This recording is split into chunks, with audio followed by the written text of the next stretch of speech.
Close your eyes, and let's drift back to the first great puzzle of cosmic loneliness, the Fermi Paradox. Imagine yourself floating in the quiet dark of space, the Milky Way curving above you like spilled glitter on a velvet sheet. There are hundreds of billions of stars, many with planets, and the math practically shouts that some of them should be homes to other beings. Yet, here you are, headphones on, tucked in bed, and the universe feels like an empty stage. You probably won't survive a casual stroll on Mars without a spacesuit, but that doesn't stop your mind from wandering. Before we drift further into these strange riddles of the cosmos, allow me a soft pause here. If explorations of weird space paradoxes and quiet mysteries speak to you, consider subscribing so that more journeys like this can find you again. A gentle like helps this world of ideas reach further. And now, there is also the hype button, resting beside subscribe and share. A single press can send these thoughts further out, rippling toward other curious minds. Last time, one hype alone gave my video an unexpected reach, carrying it further than I imagined. It truly matters. And if you wish, share a comment below. I would love to know from where in the world you are listening tonight. Sometimes a single message from someone halfway across the planet reminds me that this conversation is not a monologue, but a bridge stretching through space and time. Now, dim the lights, maybe turn on a fan for that soft background hum, and let's ease into tonight's journey together. You drift through this question like a balloon slipping through a night carnival. Where is everybody? That's what the Fermi Paradox whispers. It's named after physicist Enrico Fermi, who during a lunch in 1950 supposedly dropped his fork and asked, "Where is everybody?" The universe is vast, and yet the silence feels louder than 1,000 fire alarms. If civilizations had emerged even a few million years before us, their technology could have spread across the stars like dandelion fluff. And yet, no signals, no saucer-shaped welcome parties, not even a postcard in alien glitter pen. Scientists estimate there are more Earth-like planets in the Milky Way than grains of sand on Earth's beaches. That thought alone should keep you awake. But since this is bedtime, let's pretend you're just counting sand instead of sheep.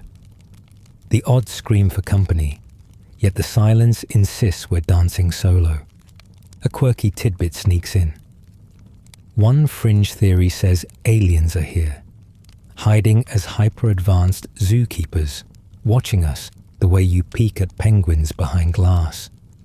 It's called the zoo hypothesis, and if true, you might be the most entertaining sitcom they've ever tuned into, though hopefully with fewer laugh tracks. Scientists still argue whether our silence is due to life being rare, or whether civilizations collapse faster than they can wave hello. Maybe life is fragile, like a match in a hurricane, flickering for a moment before being snuffed out. Or maybe something eerie in the dark wipes out civilizations as soon as they poke their heads above the galactic grass. Sleep well with that thought. You imagine sending a signal into the void, a simple hi in radio waves. It races outward at light speed, carrying your voice into star systems you'll never see. Yet even if another civilization picked it up, the reply might take thousands of years. Imagine waiting that long for a text back, though it would still be quicker than some customer service lines. Here's a softer image. Drifting through a cosmic ocean, stars glimmering like bioluminescent plankton. Your raft rocking gently on waves of starlight. The paradox presses at the edges of your thoughts. Perhaps civilizations are like rare pearls, far apart, so distant they can never touch. Perhaps we're among the first to emerge, early risers in a galactic dawn, sipping coffee while the rest of the universe still sleeps in. And yet, your mind tilts to stranger musings. What if advanced beings communicate not with radio waves, but with quantum whispers we don't yet understand? What if they've left messages written across the fabric of physics itself, waiting for us to decode? You chuckle softly. If someone left you a cosmic riddle carved into the fine structure constant, you'd probably just use it as a coaster.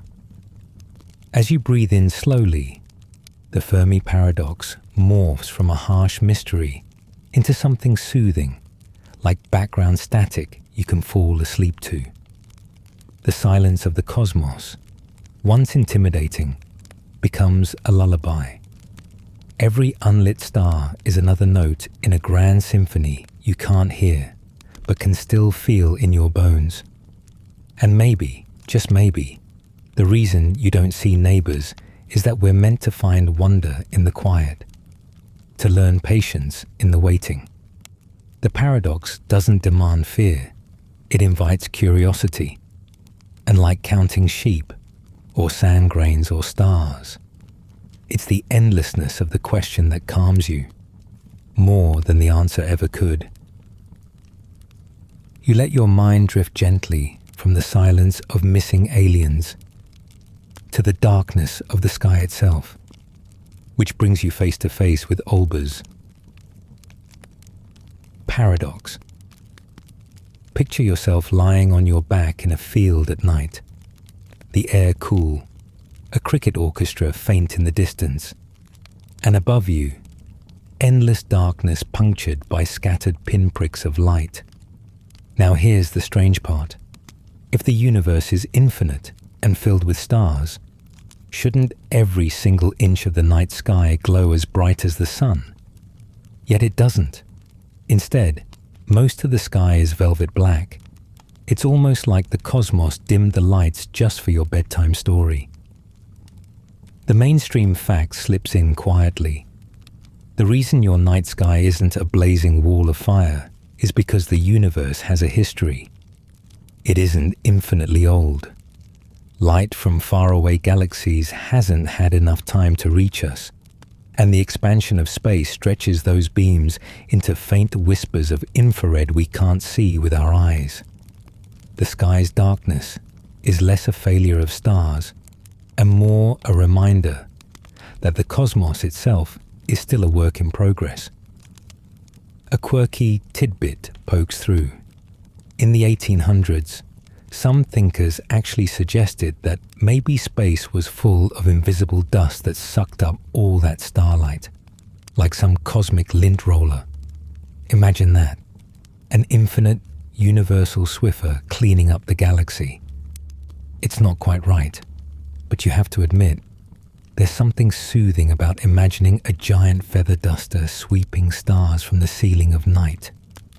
Scientists still argue whether the full resolution of Olbers' paradox is entirely about cosmic expansion, or whether deeper mysteries lurk in the early light of the universe. After all, the cosmic microwave background, the faint afterglow of the Big Bang, still fills the night with a soft radiation hum. It's not visible to your eyes, but it's there, a reminder that darkness isn't empty. It's filled with the echoes of beginnings. You shift a little under your blanket, imagining the night sky as a giant quilt. Every star is a glowing patch sewn into place, and all the black between them isn't really void, but just parts of the quilt where the thread hasn't yet been pulled through. The comfort here is that the darkness isn't a failure of light. It's the possibility of more to come.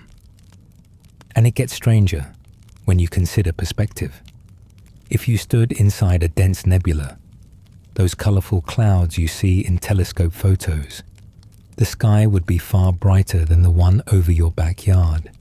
In fact, you'd be bathed in a hazy glow from every direction, like living inside a lava lamp.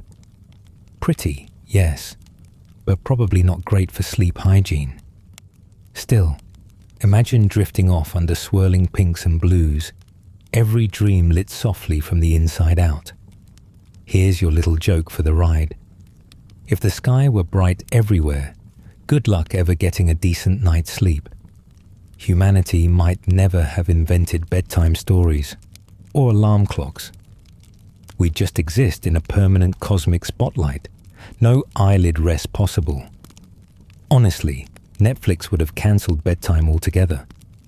Your breathing slows as you think about how much of the cosmos is hidden simply because of time. Every photon is a traveler, and many of them haven't made it to you yet. It's like waiting for guests who are still stuck in traffic that started billions of years ago. You yawn at the thought. Cosmic lateness makes human lateness seem almost polite. And here's another fringe flourish. Some people wonder if the darkness of the night sky is actually alive with invisible energy, the mysterious thing we call dark energy, pulling galaxies apart. You can't see it, but you can feel it in the way the universe stretches. Like background elevator music in a cosmic hotel. Always there, always playing, even when no one listens. Olbers' Paradox doesn't really keep you awake at night. It does the opposite. It teaches you to trust the dark, to see it as evidence of a young, dynamic universe still unfolding its story. The quiet black between stars isn't an emptiness, but a pause, a breath, a space that lets your thoughts wander without overload. So as you stare into the night, you realize the paradox is less of a problem and more of a gift. If every inch of the sky were filled with light, you'd lose the thrill of constellations, the gentle discovery of Orion's belt, or the soft curve of the Milky Way. The darkness frames the light, just like silence makes music. And in that balance, you feel a kind of cosmic lullaby, soft, patient, endless. You glide onward, leaving behind the velvet sky and stepping into a stranger thought experiment, the twin paradox. Picture two twins, identical in every way, sharing birthday cake and rolling their eyes at each other's jokes. Then imagine one strapping on a shiny rocket and blasting off at nearly the speed of light, while the other stays home, watering plants and binge-watching whatever future version of TV exists. Years later, when the spacefaring twin returns, the one who stayed behind is visibly older. The traveler has aged less, time itself bent for them. And just like that, bedtime gets stretchy. The mainstream fact here is simple yet dizzying. Einstein's theory of relativity tells us that time isn't absolute. It slows down for objects moving near the speed of light. This effect isn't just theory. Astronauts on the International Space Station experience a teeny version of it every day. Their clocks tick slightly slower than yours on Earth. Not enough to give them an eternal youth serum, but enough that, technically, they come back a little younger. Think of it as a free anti-aging bonus that comes with 0 skincare products. A quirky tidbit to tickle your brain. If you had a twin zooming around the galaxy at nearly light speed, by the time they returned, you might be retired while they're still rocking the same haircut they had when they left. There's even a suggestion that, with the right near light speed journeys, you could leap thousands of years into the future, while only experiencing a few birthdays yourself. Basically, the ultimate way to skip awkward family reunions. Time travel, hidden not in wormholes or magic doors, but tucked inside the physics of velocity itself. Scientists still argue whether such interstellar travel would ever be possible without catastrophic consequences. Could a ship survive the radiation and collisions with even tiny particles at those speeds? Could biology handle the strain of time being twisted so severely? The equations say yes. Engineering just stares back with a skeptical eyebrow and quietly sharpens its pencil. You let the thought settle as if you're sliding into a dream. Time becomes less like a steady march and more like a stretchy fabric, pulling and relaxing depending on how you move. The paradox whispers, if both twins see the other as moving, shouldn't each believe the other is younger?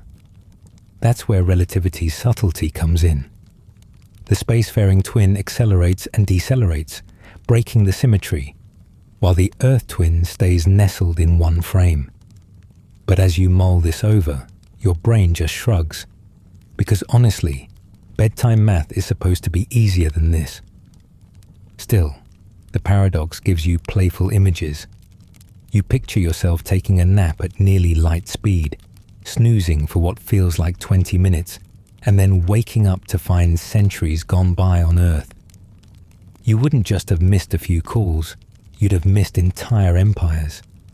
Imagine logging back into your favorite app and seeing update notes that just say, "Civilization has rebooted. Hope you enjoy the new interface." And here's your light joke for the night. If your twin came back younger, technically, they'd be the baby sibling now. Family holiday arguments would never be the same again. "I'm the older one," you'd insist. "Check the wrinkles," they'd reply. Maybe they'd even start demanding birthday presents backdated to make up for the lost years. You soften into the paradox like a pillow.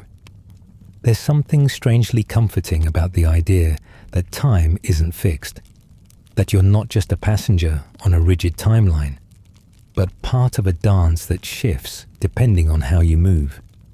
You recall the earlier whisper about stardust, that everything is recycled, reused, stretched across eons.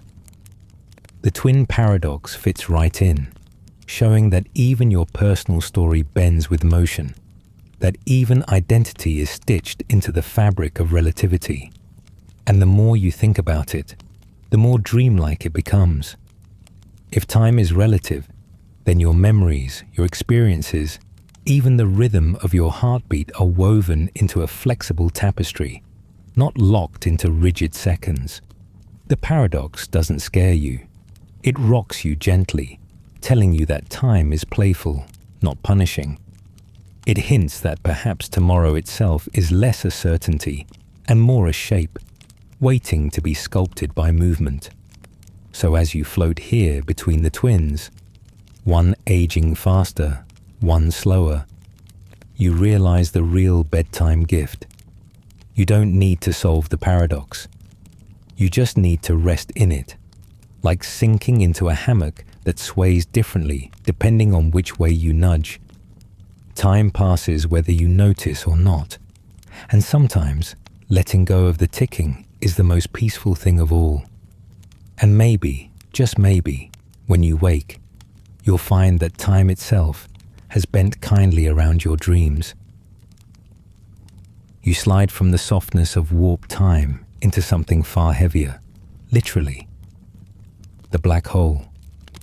Information paradox tugs you toward the edge of the universe's most dramatic stage prop, the black hole. Picture it like a cosmic drain, the kind you're told never to stick your fingers in. Light itself can't escape once it crosses the event horizon, that invisible boundary where escape velocity outruns even photons. It's the ultimate do not enter sign. And yet, the paradox lurks. What happens to the information about whatever falls inside? Does the universe just hit delete? Or is reality more careful with its bookkeeping? The mainstream fact rests here. According to the laws of physics, information, the detailed blueprint of particles, their states, their arrangement, should never be destroyed. Conservation isn't optional. It's one of the universe's golden rules.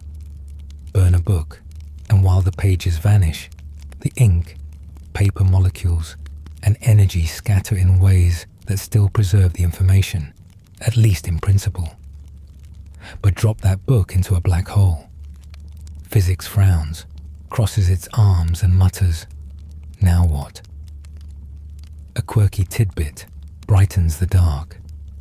Stephen Hawking originally argued that black holes do erase information, thanks to what's called Hawking radiation. Over unimaginable timescales, black holes slowly evaporate, leaking energy back into space, but seemingly without the details of what they swallowed. Imagine a cosmic shredder that spits out generic confetti.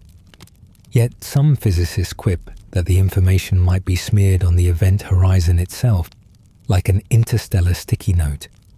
If that's true, then every black hole is basically the universe's messiest filing cabinet, stacked high with secrets. Scientists still argue whether the answer lies in holography, the idea that all the information falling into a black hole is preserved on its surface, like a 3D movie projected from a 2D screen. Others suggest that wormholes, quantum entanglement, or still unknown physics will eventually solve the riddle. The debates can get heated, though not nearly as hot as the plasma swirling in an accretion disk. You let your thoughts drift to what it would feel like approaching one of these paradoxical beasts. From a distance, you'd see objects slowing down, freezing at the event horizon, their colors stretched redder and redder until they fade. But from their own perspective, they'd plunge right through. Two truths at once, stitched together by relativity, a paradox inside a paradox, and you're floating there in between, rocking gently in confusion. Here's a lighter image. What if black holes actually keep perfect records? Somewhere inside, there's a cosmic librarian with endless shelves, carefully alphabetizing every atom ever consumed. Yes, sir, your left shoelace is in aisle 7, right next to a melted ice cream cone from a doomed planet. And your bedtime joke for the night. If black holes store everything, they must also store regrets. Somewhere, in the folds of a singularity, is your awkward middle school haircut, filed away for eternity. Comforting, in a way. At least it can't leak onto the internet. Maybe that's the one mercy a black hole grants. Embarrassing evidence locked away forever. You breathe slower as you realize the paradox itself is soothing. The universe is strict about rules, but here it shows flexibility, like a parent caught between discipline and indulgence. Information must survive, but how? Nobody knows yet, and that ignorance is strangely soft, like a lullaby of maybe someday. As you float at the edge of a black hole in your mind, you recall the earlier darkness of Olbers Paradox. Back then, the sky was quiet and dim because light hadn't arrived. Now, the darkness around a black hole is loud with questions, vibrating with unsolved riddles. Yet, in both cases, the unknown doesn't frighten you. It tucks you in. It tells you the universe is bigger than your anxieties, stranger than your worries, and patient enough to let you nap while it figures things out. You imagine closing your eyes at the event horizon, letting the paradox wash over you like a tide. Whether the information is smeared, scrambled, or hidden, you don't have to carry the burden of solving it tonight. You can just let the cosmic filing cabinet hum quietly in the background while you drift deeper into calm, content to dream while the universe guards its mysteries, holding them gently like secrets not yet ready to be spoken. And perhaps that is the sweetest paradox of all, that in a cosmos filled with riddles, black holes, and unsolved equations, you are still gifted the simple mercy of rest, a horizon of sleep where time itself bends inward to shelter you. You drift onward, pulled not by gravity now, but by loops in logic, spiraling into the Bootstrap Paradox. Imagine holding an old, leather-bound book in your hands, its cover worn, pages smelling faintly of dust and secrets. One day, you pass it back in time, yes, casually ignoring the lack of a time machine, and your younger self finds it. Years later, you grow up with the same book, only to repeat the loop. Where did the book come from? Nowhere. Everywhere. It simply exists in an eternal cycle, without an origin. The paradox is like an endless bedtime story, soothingly circular, confusingly infinite. A tale that folds back onto itself like a cat chasing its tail forever. The mainstream fact helps anchor this dreamy loop. Time travel is consistent with Einstein's relativity under certain conditions, at least mathematically. Curved space-time, wormholes, and hypothetical cosmic strings could, in theory, allow causal loops. Of course, the engineering is way beyond our to-do list, right up there with iron every sock you've ever owned, or alphabetize every star in the sky. But the equations tease that the universe might permit such loops without tearing itself apart, as if cause and effect could politely agree to hold hands in a circle rather than march in a line. A quirky tidbit adds flavor. Science fiction has played with this paradox endlessly. A famous story describes a time traveler who gives Beethoven his own music, only to realize Beethoven never existed. In the loop, the symphonies have no author, they're self-created. Imagine then if your favorite lullaby had no composer, but simply folded into existence, playing itself forever in a nursery without singers. Cozy, if not a little eerie, like music rising from nowhere, yet echoing with absolute familiarity. Scientists still argue whether information or objects could truly exist without an origin, or whether some hidden law prevents these loops. Quantum mechanics, always eager to complicate things, suggests probabilities might resolve the tangle. Maybe the universe allows near loops, but never full ones. Or maybe the cosmos really does enjoy confusing bedtime theorists like you, smiling quietly as you try to pull the thread straight and discovering they tie themselves into knots again. You picture yourself dropping a glowing lantern into a wormhole, watching it vanish, and then noticing, oh, it's already sitting beside you. Did you light it, or did it light itself? The paradox has a dreamlike charm, like catching your own reflection smiling before you do, or hearing an echo that somehow arrives first. It is less a puzzle to solve than a riddle to sit with, a looped lullaby that rocks thought back and forth. And here's your light joke. If you left your homework in a time loop, would you technically always have it finished or always not? Imagine explaining that excuse. Sorry, teacher. My paper was stuck in a Bootstrap Paradox. Honestly, it sounds more believable than the dog ate it, though possibly more alarming for a teacher unprepared for a casual violation of causality.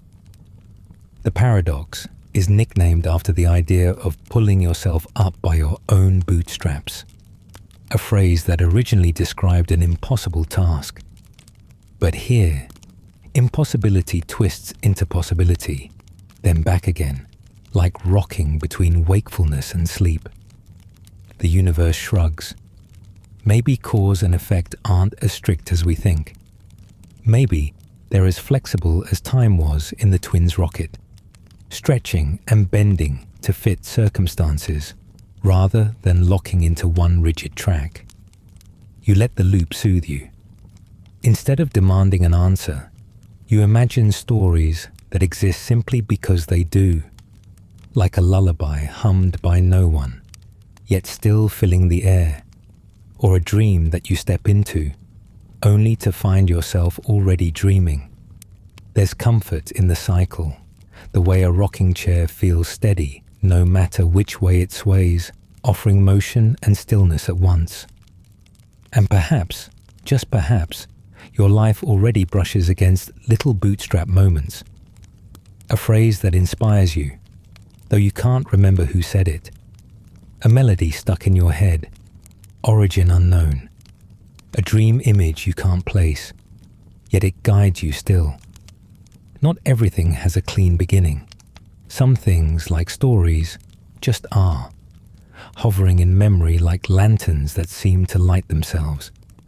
You yawn softly, and the paradox stretches into the rhythm of sleep. The book that has no author, the song that has no composer, the lantern that lights itself. They're puzzles, yes, but also bedtime companions. They whisper that you don't need to trace everything to its source. Sometimes, existing in the loop is enough, and as you circle back through the thought, you feel the gentle hum of repetition smoothing your mind, carrying you closer to rest, where time folds kindly in on itself, and dreams, like stories, can have no beginning at all. You let the loop of the Bootstrap Paradox fade, and now you drift toward a stranger stage. Schrödinger's Astronaut. It's not the famous cat this time, but a person, maybe even you, floating toward a black hole. From far away, someone watching would swear you freeze at the edge, slowing down, your colors stretching into a faint, eternal red blur. Yet from your own perspective, you'd simply fall through, crossing the event horizon without fanfare. Are you frozen? Are you falling?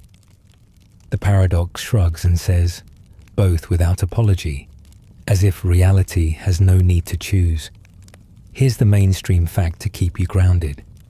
General relativity predicts that time dilates dramatically near massive gravity wells. For a distant observer, you seem to halt at the event horizon, hanging forever on the brink. But for the traveler, our poor astronaut, time feels normal, the fall smooth and unstoppable. Physics insists both perspectives are valid, two equally real films playing on different screens, each refusing to overwrite the other. A quirky tidbit brings some whimsy. Some fringe thinkers have suggested that maybe the astronaut's image, frozen at the horizon, becomes a kind of ghost, a faint hologram of themselves smeared forever across the edge. Imagine a cosmic art gallery where every black hole has portraits of all the unfortunate spacefarers who came too close. Not a gallery you'd want to tour before bed, but it does make you wonder if black holes are basically celestial scrapbooks, curating cosmic Polaroids in an album that no one can ever turn. Scientists still argue whether the astronaut would be spaghettified, stretched into a noodle by tidal forces, before they even notice the horizon, or whether quantum effects somehow soften the plunge. Some theories hint at firewalls, violent bursts of energy that might incinerate anything trying to cross, while others deny it, leaving the debate unresolved. The truth is hidden where no telescope can peek, tucked beyond the veil like a secret withheld by space-time itself. You picture yourself as the astronaut, drifting toward the event horizon with calm acceptance. From Earth's perspective, you're frozen like a still frame in an old film reel. From your own view, you keep moving, heart beating, mind buzzing, time ticking. Two stories at once, refusing to cancel each other. You can't decide if that's terrifying or oddly relaxing. Maybe it's like falling asleep. You appear motionless to anyone watching, but inside, you're still dreaming, still moving, still tumbling inward through landscapes no one else can see. And here's your bedtime joke. If your image really is frozen at the horizon, does that mean future civilizations could one day use it as a cosmic selfie booth? Check it out. I took a picture with a 21st century astronaut. A little eerie, yes, but also a reminder that even at the edge of destruction, you might still photobomb eternity. The paradox blends into comfort when you realize it's about perspective. From the outside, life often looks still, someone lying quietly in bed, for instance. But inside, there's motion, thought, feeling, a whole journey unseen. You, listening now, might look like you're just resting. But inside, your mind is crossing horizons of its own, slipping between memories and dreams, between awareness and sleep. The idea that both truths can exist at once is strangely soothing. You don't have to be only one thing, frozen or falling, awake or asleep, busy or calm. Like Schrödinger's astronaut, you can hold two realities at once, and the universe won't scold you for it. It simply nods, as if to say that contradiction can be gentle. That paradox can cradle rather than clash. You recall the black hole from earlier, the messy cosmic filing cabinet. This astronaut's paradox ties right back, showing you that information, perspective, and truth all twist when gravity takes the stage. The cosmos loves layering puzzles, like stacking Russian dolls, each revealing another paradox nestled inside, each whispering a lullaby of uncertainty. As you breathe slower, you imagine floating near the edge yourself, feeling the stretch of time, but also the calm surrender of the fall. The paradox doesn't demand resolution. It just invites you to wonder, to let go, to relax into the mystery. Whether you're frozen or falling, the important part is that you're already drifting deeper into the quiet gravity of sleep, carried on tides of space-time that fold gently around you like a blanket. You drift past the frozen astronaut and land softly in another tangle of logic, the grandfather paradox. Only this time, it isn't about family trees at Thanksgiving dinners. It's about time travel in space. Imagine yourself hopping into a sleek, humming time machine and setting the dial for a few generations back. You pop out in some old starlit past and, in a clumsy accident, prevent your grandparents from meeting. Suddenly, the paradox slaps you. If they never met, you could never have existed to go back in time in the first place. It's like cosmic Jenga. Pull the wrong block, and the whole tower wobbles dangerously, threatening to topple the entire game of reality. The mainstream fact to steady you is this. According to the equations of relativity, closed time-like curves, paths through space-time that loop back on themselves, are theoretically possible.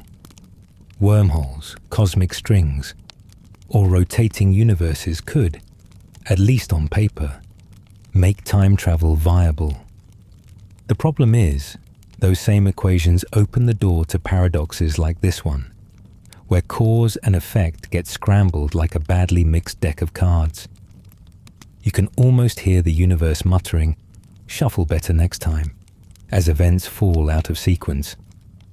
A quirky tidbit drops in. Some fringe theorists suggest the universe self-heals through what's called the Novikov self-consistency principle. In short, if you tried to prevent your grandparents from meeting, something would always get in the way. A spilled drink, a closed door, a last-minute distraction, maybe even your own nerves. Reality itself would conspire to keep the timeline intact. Imagine fate working overtime as a cosmic babysitter, making sure you don't trip the wires of existence. Even your clumsiest attempts to change history get padded with invisible safety rails. Scientists still argue whether time travel to the past is flat out impossible or whether alternate universes offer a loophole. One camp says paradoxes prove that backward time travel can't exist. Another says that every action you take in the past simply branches into a new universe. Kill your grandfather in one branch, and you vanish there. But in another, you remain safe, eating cereal in the present, blissfully unaware.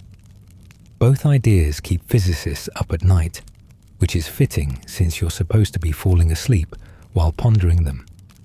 You imagine yourself wandering a cosmic family reunion, but instead of relatives, you meet alternate versions of yourself. One chose a different haircut. One eats pineapple pizza. One never discovered these bedtime paradoxes. Another might have taken up guitar or learned a language you never tried. It's strangely comforting. No matter what choices you make, some version of you is still out there, alive and well. Unless, of course, you trip over the space-time continuum and accidentally delete your whole family tree in one reckless misstep. Here's your bedtime joke. If you erased your grandparents, who would remind you to wear a sweater when it's cold? Time travel might be dangerous, but missing out on warm soup, unsolicited advice, and the eternal question, when are you settling down, sounds worse. Even paradoxes can't shield you from family commentary. The grandfather paradox is less about erasure and more about fragility. It shows how deeply interwoven cause and effect are, like threads in a quilt. Tug one too hard, and the whole pattern risks unraveling. Yet the idea that the universe might protect its own threads, that it might nudge you gently away from unraveling the quilt, is comforting. Maybe, just maybe, you can trust the cosmos to keep things stitched. It whispers that even chaos has boundaries, even paradox has rules. You think back to the astronaut at the black hole, frozen and falling at once. That paradox told you perspective matters. This one adds that consistency matters too, that the story of reality might bend, but it doesn't easily break. Whether by branching universes or self-healing rules, the cosmos keeps the lights on, even when time machines mess with the wiring. It doesn't cancel the play, it just changes the stage. As your eyelids grow heavier, you realize you don't need to solve who's right. The paradox works as a lullaby, wrapping you in the idea that even the wildest accidents won't undo the story entirely. The quilt of time holds firm, each thread glowing faintly like starlight. You are safe to drift across its fabric without fear of falling through the seams, carried gently by the weave of cause and effect into dreams where paradoxes cradle rather than crush. You slip gently from tangled family trees into an even bigger puzzle, the space expansion paradox. Picture the universe as a balloon, and every galaxy is a tiny glitter speck glued to the surface. As the balloon inflates, the specks drift apart, carried by the stretching rubber. That part feels simple. But then the sneaky question tiptoes in. What exactly is the balloon expanding into? If space is everything, what's outside of everything? You tug at the thread, and suddenly bedtime feels like standing at the edge of a cliff made of, Here's the mainstream fact to rest on. Scientists say the universe isn't expanding into anything at all. Space itself is stretching, meaning distances grow between galaxies without needing an outside container. It's like baking raisin bread. The dough swells, and the raisins spread out. But there's no bigger oven space being filled. Just dough. Just galaxies. Just more between them. Simple, except it makes your brain fold in half like a poorly closed book. A quirky tidbit slides in. Some fringe thinkers joke that the universe might be expanding into itself. like an infinite scarf unraveling while simultaneously knitting itself back together. Others imagine our cosmos budding off from a larger multiverse, where other universes balloon alongside ours like a bouquet of cosmic party balloons. Somewhere out there, another you might be listening to this very paradox, though maybe their blanket is plaid instead of striped, and maybe their night sky holds stars you'll never see. Scientists still argue whether expansion is finite or infinite, whether the universe is curved like a sphere, flat like an endless sheet, or shaped in some geometry we can barely imagine.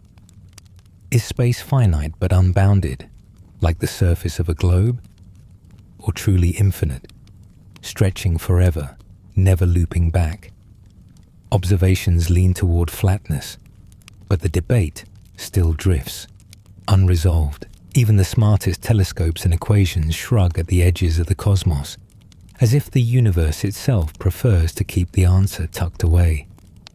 You picture yourself lying on that metaphorical balloon, galaxies sliding away beneath you as the rubber grows. You wonder, if you whispered now, would your voice be stretched too, slowed down into an eternal yawn? Maybe that's why space feels so sleepy. It's literally tired of expanding. You imagine stars as drowsy embers drifting farther apart, as if the universe itself were pulling up a vast blanket and sighing, content to keep unraveling the fabric of night. And here's your bedtime joke. If the universe is expanding, does that mean your socks are farther apart from each other in the drawer than they were yesterday? No wonder you can never find a matching pair. Somewhere, cosmologists are probably drafting papers on lost sock cosmology, and the results will still fail to solve laundry day. The paradox is soothing in its absurdity. You don't need to picture an outside for the universe. You can just rest in the idea that space is flexible, like fabric, growing bigger stitch by stitch.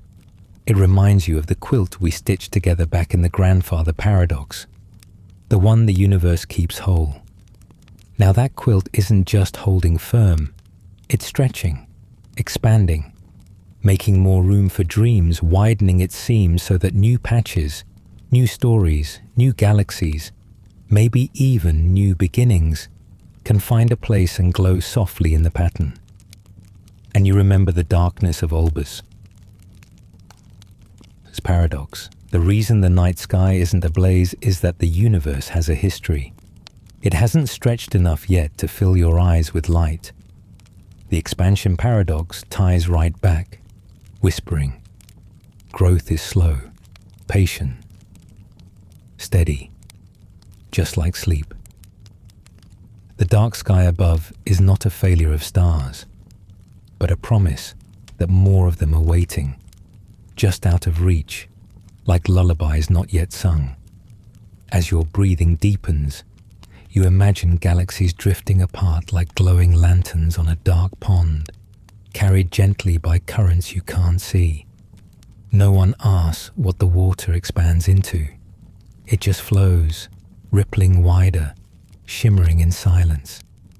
Maybe the universe is like that pond, endless enough to soothe you, mysterious enough to lull you, always ready to carry you farther than you thought you could drift, forever widening its embrace. The paradox doesn't beg for answers. It simply reminds you that space itself can grow, just as your mind drifts larger in dreams, unbounded, wandering. And in that stretch, in that gentle inflation, you find peace, carried along with galaxies into the wide, dark quiet, where every breath feels like another star, slowly glowing to life, each one stitched into the endless quilt of night. You drift from the swelling fabric of space into the endlessness of the infinite universe paradox. Imagine lying in bed, staring up at the ceiling, and realizing that if the universe is truly infinite, then somewhere out there, another you is doing the exact same thing, at the exact same time, maybe even wearing the same socks, except theirs aren't mismatched. And not just one duplicate, but infinite versions, each with tiny differences. Somewhere, another you ate pancakes for dinner. Somewhere else, another you became a jazz pianist. Somewhere, there's a you who never pressed play on this very video, and they're missing out.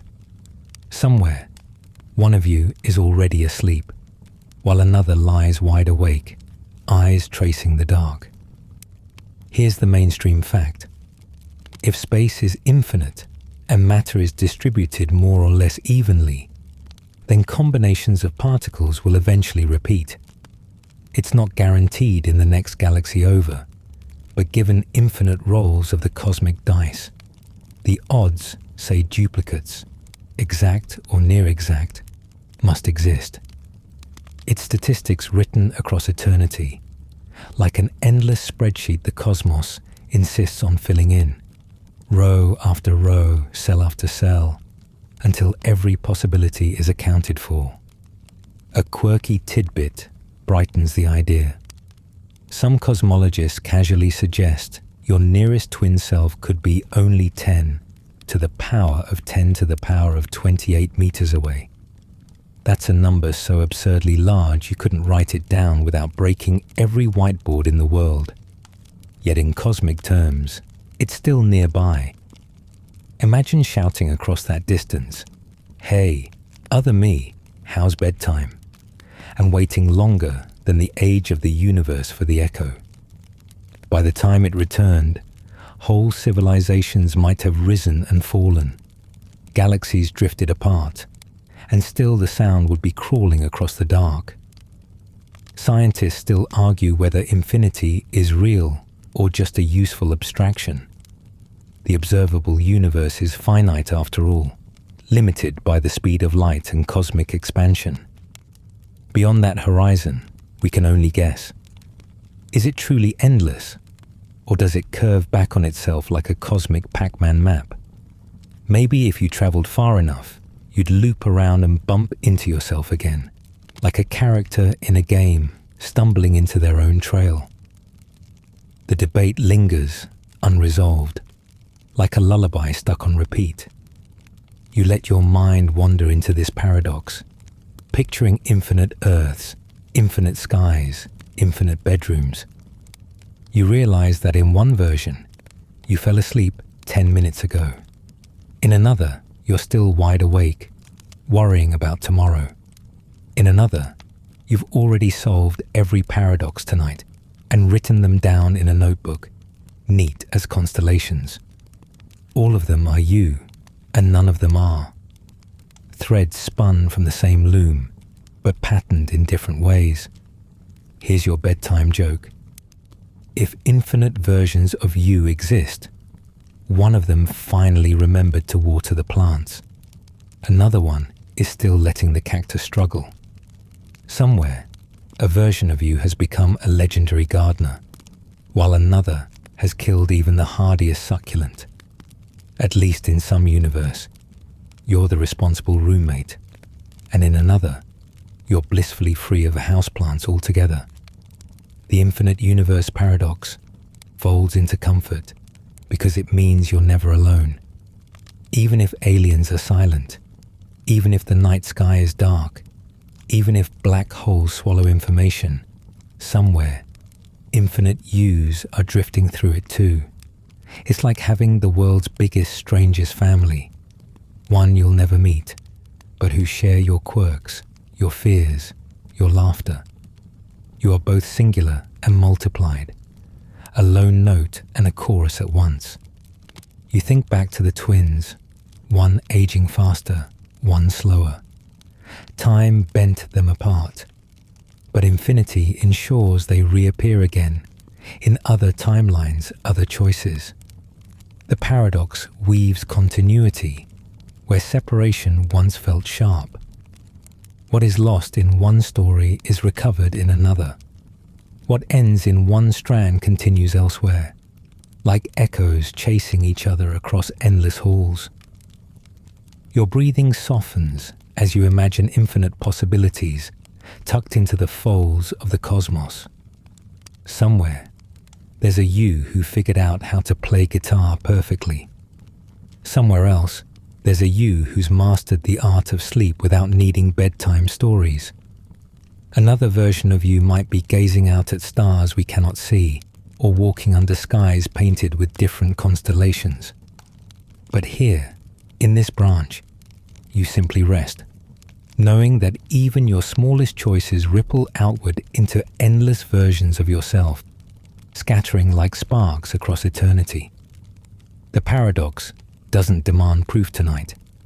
It just offers the gentle thought that the universe is bigger than your single life, bigger than worry, bigger than fear, big enough to hold infinite versions of you until you drift calmly into the one that matters most. The one here, now, breathing softly, listening, sinking into rest while the other infinities hum quietly beyond the edge of your dreams. You let infinity fade softly, and now you step into the long, slow hush of the heat-death paradox. Imagine the universe trillions of years from now. Galaxies burned out, stars gone cold, everything spread thin until no light flickers anywhere. A cosmic silence so deep that even time seems to sigh and stop. Yet here's the puzzle. If nothing changes, if nothing happens, can time still exist? Or does time itself evaporate when there are no more clocks to tick? It's like wondering whether a lullaby still hums when no one is left to sing it. Here's the mainstream fact to hold. The universe is moving toward higher entropy, more disorder, over time. Energy spreads out, stars burn their fuel, galaxies drift apart. In the very distant future, this leads to heat death, a uniform state where everything is evenly distributed and no work can be done. Physics calls it the end of the party, but it's not hot, it's cold. A kind of eternal chill, where every spark is smoothed out, and nothing stirs, like embers faded to ash. A quirky tidbit sneaks in. Some fringe ideas suggest that even in heat death, rare quantum fluctuations might briefly assemble little pockets of order. A molecule here, a particle there, maybe even a fleeting brain. Though don't worry, you're not expected to meet your Boltzmann cousin in a dream. That's one thought experiment you don't need haunting your bedtime. But the very fact that physics imagines such ghosts is a reminder that even silence can shimmer with possibility, like whispers in a deserted hall. Scientists still argue whether heat death is the true fate, or whether dark energy might shift, triggering a big rip, tearing space apart instead. Others whisper about a big bounce, where collapse eventually restarts a new universe, like breathing out and then breathing in again. Some even imagine eternal cycles, where universes bud and blossom endlessly, like cosmic seasons no one lives long enough to count. The debates feel like late-night murmurs between physicists, all of them unsure. All of them peering into the dark future with wonder. Even the brightest minds can't say for certain whether the cosmos ends, restarts, or just drifts into endless stillness. You imagine drifting in that distant quiet, lying in a universe with no stars, no warmth, just boundless calm. At first, it sounds bleak, but then it feels like the ultimate lullaby. Quiet, unchanging, steady, like a soft white noise machine set to eternal. No interruptions, no alarms, just the most patient silence in existence, wrapping everything in its endless hush. Here's your bedtime joke. If time really stops at heat death, at least you'll never be late for anything again. Infinity makes a surprisingly generous alarm clock, one that rings never, one that waits forever. The paradox itself is strangely gentle. If time depends on change, then maybe one day it will simply fall asleep too, curled up in the quiet of the cosmos. Or maybe time keeps flowing, even without events, ticking invisibly in the background. Either way, you realize you don't need to solve it tonight. The future is far, far away, hidden beyond horizons longer than thought. For now, the warmth of your blanket and the steady hum of your breath are enough. You think back to the expanding balloon of space, to the infinite universes, to the frozen astronaut at the black hole. Each paradox has carried you further into calm, teaching you that mystery does not always demand answers, only patience. And now the heat-death paradox pulls you into the gentlest rest of all, where change itself fades and only stillness remains, a cradle of silence rocking the entire cosmos into sleep. And as you drift here, let the rhythm of this thought become your wind down. Imagine the stars dimming slowly, galaxies dissolving, the cosmos itself exhaling into quiet. Words stretch, soften, lengthen. The edges blur. The silence expands, not threatening but soothing, like a weighted blanket spread across all of reality. Time itself loosens its grip, no longer marching, just resting, just sighing. You are safe in that endless stillness, safe in the pause, safe in the hush. Let yourself melt into it, like starlight fading, like a lullaby ending, like sleep arriving, steady, infinite, and kind. And if you dream tonight, perhaps you'll dream of that still universe, carrying its silence gently, like a secret folded into the fabric of forever, glowing faintly even in the dark, waiting patiently for someone to notice. From the quiet hush of heat-death, your thoughts begin to swirl again, tugged into the winding corridors of the twin Earth paradox. Imagine this. Somewhere in the galaxy, a planet almost identical to ours spins around a sun-like star. Same oceans, same forests, same awkwardly shaped coffee mugs. But here's the twist. Its water isn't H2O. Instead, it's made of some molecule that behaves exactly the same in every experiment, every observation. To the locals, it's water. To us, it's something else entirely. The paradox leans in and whispers, if it looks like water, acts like water, quenches thirst like water, is it still water? The mainstream fact steps in. In philosophy of science and physics, this is a thought experiment to question identity, meaning, and what defines reality. Two worlds can be observationally indistinguishable, yet fundamentally different in their underlying structure. It's a reminder that appearances don't always tell the whole story, that the surface can be smooth while hidden truths ripple beneath. A quirky tidbit adds charm. This paradox was originally cooked up not by an astronomer, but by a philosopher named Hilary Putnam in the 1970s. He wasn't trying to solve cosmic mysteries so much as stir the pot on language, meaning, and knowledge, which, honestly, is very on brand for philosophers, making bedtime harder since ancient Greece, forever slipping questions under your pillow like restless dreams. Scientists and philosophers still argue over what it means. If two universes are structurally identical but composed differently at the base, are they really different? Or is reality only what can be measured and experienced? In physics, this debate shows up when multiple theories explain the same data. Do we treat them as equally real, like different melodies built on the same notes? Or must there be a single hidden score under the surface? You imagine yourself visiting this twin Earth.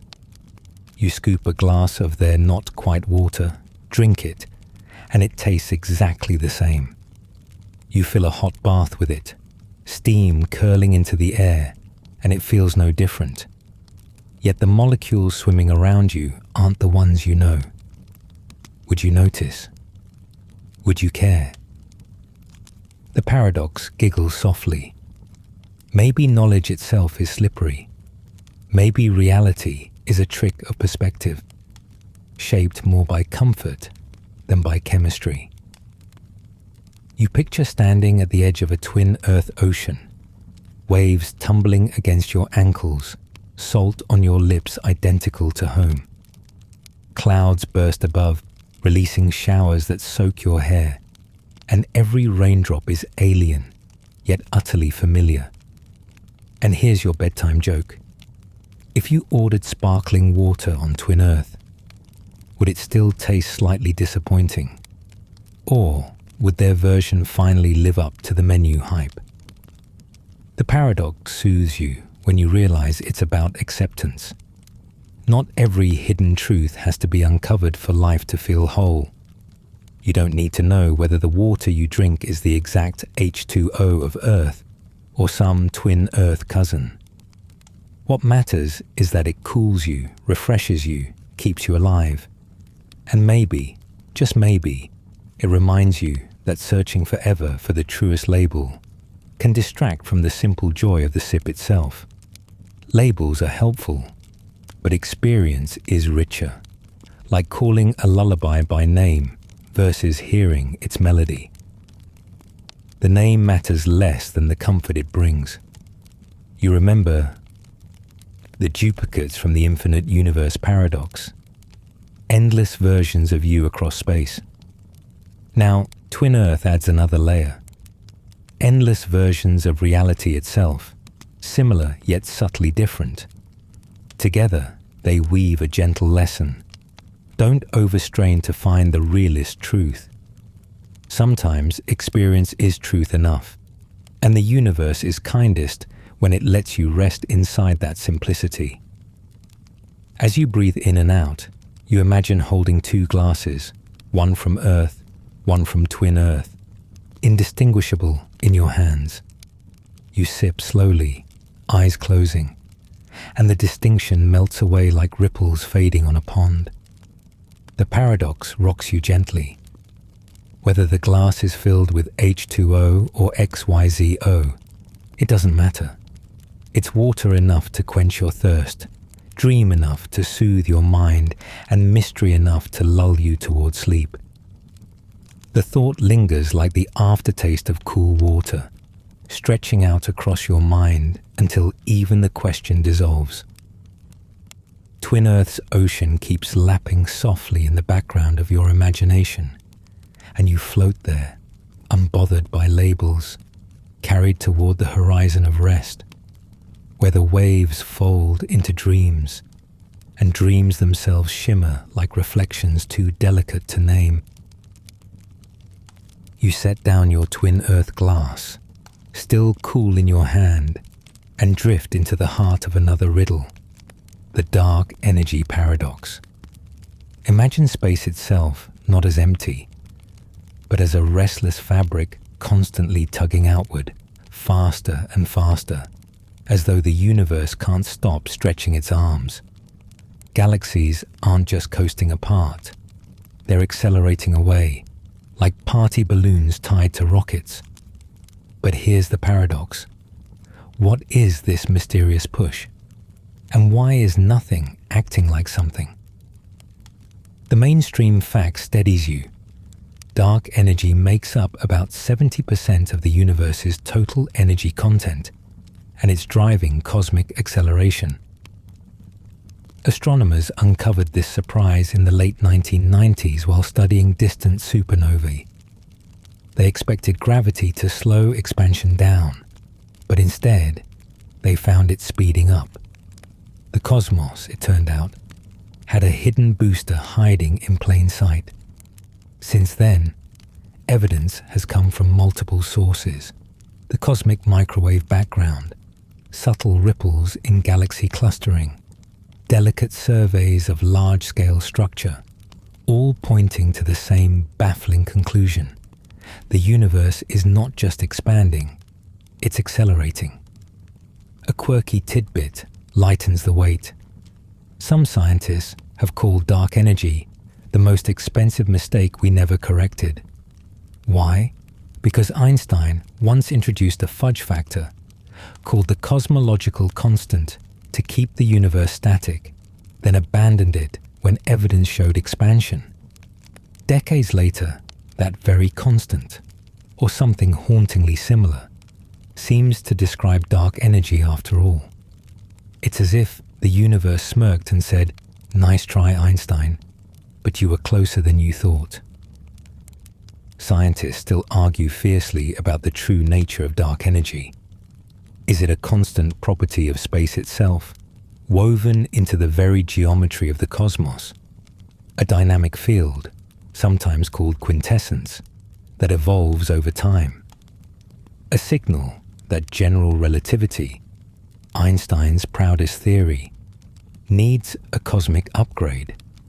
Some even whisper that we may be misreading the data entirely, that acceleration could be an illusion born of unrecognized complexity. No consensus yet.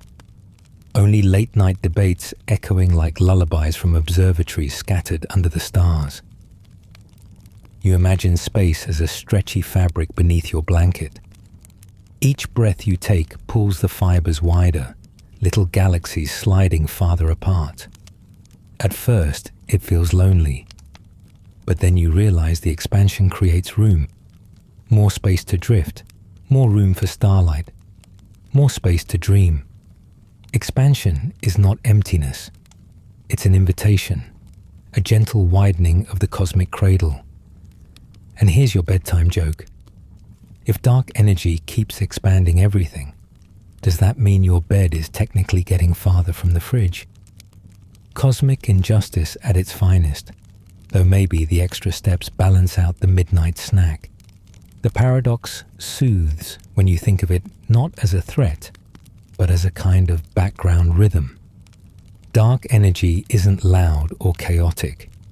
It's steady, quiet, universal.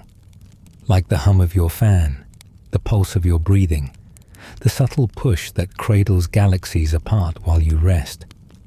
It pairs with dark matter, its silent partner, shaping galaxies from within, even as dark energy pulls them apart.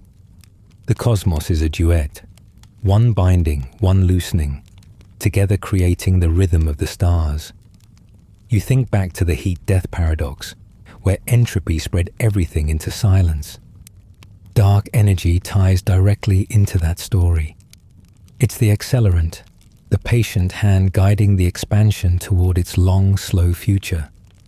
Yet here, in your moment, it's simply a gentle nudge, reminding you that change doesn't always roar.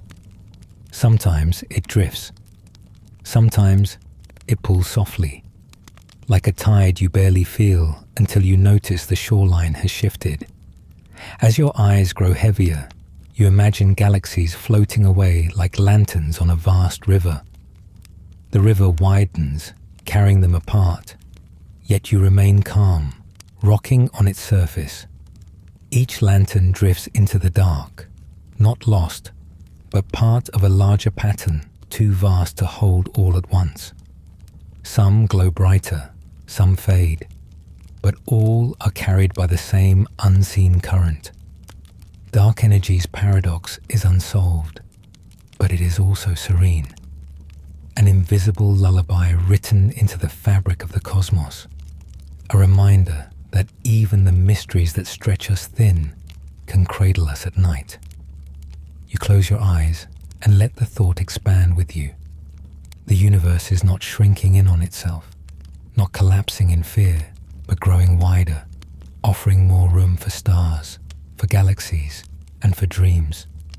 The river keeps flowing, lanterns keep drifting, and the silence of unanswered questions becomes a comfort rather than a burden. You are small, yes, but you are carried, floating within an ever-widening cosmos that hums with patience. The paradox doesn't demand an answer tonight. It only asks you to rest while the universe does the stretching. You float now into the final paradox, the place where all the threads weave together, the simulation paradox. Imagine lying in bed, your room quiet, when the thought slips in. What if everything around you, from your blanket to the galaxies above, is just code?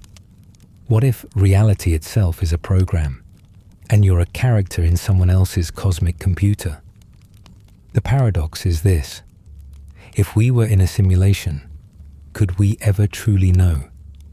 And if we could prove it, would it even matter? Here's the mainstream fact to anchor you. Serious scientists, including Oxford philosopher Nick Bostrom, have argued that if advanced civilizations exist, they might run countless simulations of universes like ours. Statistically, the argument goes, it could be more likely that we're inside a simulation than not. In fact, some physicists actively look for glitches in the cosmic code, tiny anomalies in physics that might hint at a programmed reality. Supercomputers today already simulate weather, galaxies, and human brains in limited ways. Scale that forward 1,000 years, and entire universes might be running on the desktops of future beings. A quirky tidbit nudges in. In 2017, a pair of researchers suggested that cosmic rays, the high-energy particles zipping through space, might reveal whether our universe is pixelated, like an old video game. If their arrival patterns have certain limits, it could be proof that reality runs on a cosmic processor. Imagine telling your friends, yeah, turns out the Milky Way runs at 60 frames per second. Scientists still argue endlessly over whether the simulation hypothesis is testable science or just philosophical speculation wearing a lab coat. Some dismiss it as unprovable. Others embrace it as a new way to think about physics and consciousness. And of course, some whisper the paradox back at you. If you did prove it, maybe the simulators would hit quit program. Better not look too closely, right? You imagine yourself as a character in a grand bedtime game. Your every thought a line of code. Your dreams a patch update rolling out at midnight. Does it make your experience less real? Not really. When you drink water, whether H2O or Twin Earth's XYZO, it feels real enough. When you laugh or sigh or finally drift to sleep, those moments are yours, no matter who or what wrote them. Even if the world is pixels, the warmth of your blanket is still warmth, the hush of night still hush. Here's your bedtime joke. If life is a simulation, then somewhere out there, a cosmic programmer is watching you lie in bed right now, muttering, wow, I really should have fixed their posture in the last patch. Maybe tomorrow's update includes softer pillows, fewer emails, or at least an option to skip ads. The simulation paradox weaves together many of the others you visited. The Fermi Paradox. Maybe the aliens are just NPCs coded into other maps. The Twin Paradox. Maybe time dilation is simply how the simulation renders at different speeds. The Black Hole Information Paradox. Maybe that's a cosmic bug report waiting to be patched. And the Consciousness Paradox. Perhaps minds are just processes running on hidden hardware, like glowing fireflies inside a server farm. And here's the lull. Even if it's all code, the experience of it is real to you. The stars still twinkle, the night is still quiet, your breath still rises and falls. Whether it's physics or programming, reality cradles you just the same. Code or atoms, dream or design, it still feels like life, and it still belongs to you. So let the paradox settle over you like a blanket of mystery. Whether you're stitched from atoms or pixels, whether time is real or simulated, whether infinity stretches beyond or loops back, your role in it, right here, is to rest. And that's where our 13 paradoxes leave you. From missing aliens to frozen astronauts, from infinite selves to cosmic simulations, you've drifted through puzzles big enough to fill galaxies and soft enough to rock you into calm. Each paradox was a lantern in the dark, lighting the path not to answers, but to wonder. So as you close your eyes, remember this: paradoxes aren't meant to be solved tonight. They're meant to soothe, to stretch your thoughts just enough to let go of today. You don't need answers. You just need the quiet hum of wonder. Thank you for being here. If you enjoyed this journey, remember to like and subscribe, but only if it feels right. Drop your location and local time in the comments. I love knowing where and when you're listening from. And now, let the screen fade. Let the questions blur, and let yourself slip gently into sleep. And now, let everything grow quieter. The questions fade, the stars dim, and even the paradoxes themselves stretch thin and dissolve into stillness. You are safe in the hush, wrapped in the same fabric that cradles galaxies, steady and calm. Let your breath lengthen, let your shoulders soften, let your mind drift where words no longer need to follow. The universe is wide, but your bed is enough, and this moment is enough. Sleep is near. Let yourself slip into it, gently, deeply, peacefully. Sweet dreams.